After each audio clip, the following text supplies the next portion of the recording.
Welcome back from the short break. It is Econo Chat. Let's talk business with Mr. Daniel Steinman. In case you've just tuned in, I'm Elsby Joostes, and for those who have missed out on our previous talks, you can of course go to economist.com.na, and we also do a repeat weekly on Energy 100 FM. So you better just keep it locked to the power station. But today we are talking about the interim budget. Quite interesting to hear that there's nothing negative. It's always positive. I believe that the next year we will also remain positive, according to what Mr. Daniel Steinman has said previously in our talk. But also, Mr. Daniel Steinman, looking at the interim budget, the halfway year, I should say. Let's put it in simple terms. The big question is why? Why do we have an interim budget? It's important to know how far the government has, developed the country economically, and So in the interim terms, budget gives us a snapshot of what progress have we made in the first 6 months of the fiscal year, and what progress can we expect to make in the second half, the second semester, and most importantly, if we need to fix something, then we have 6 months to fix it before we get to a new main budget. So that's why the interim budget is very, very important. It's also part of the whole IMF structure of national budgeting that we adopted in 2013, and that is that if we want to make changes even now to what we call the outlying years, the second and the third year of the medium-term expenditure framework, you will see the minister, he does it only in a few instances, I think only 3 or 4 cases now, but he already makes adjustments now that will have an effect only in a year and a half and 2 years from now.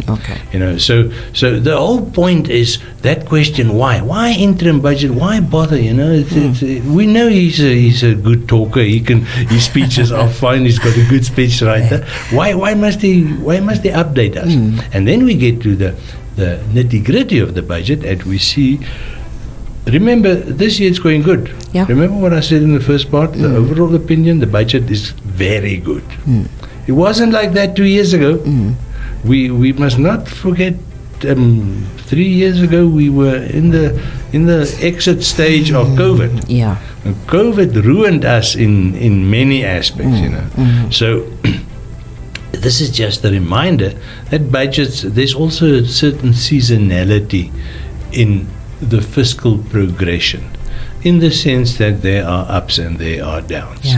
And we had very bad years in 2002, in 2009, in 2020 with COVID. So the bad patches come regularly. And it is what you do in the good patches, the time that we are in now, that determines how well you will be prepared to handle the bad patches when they come.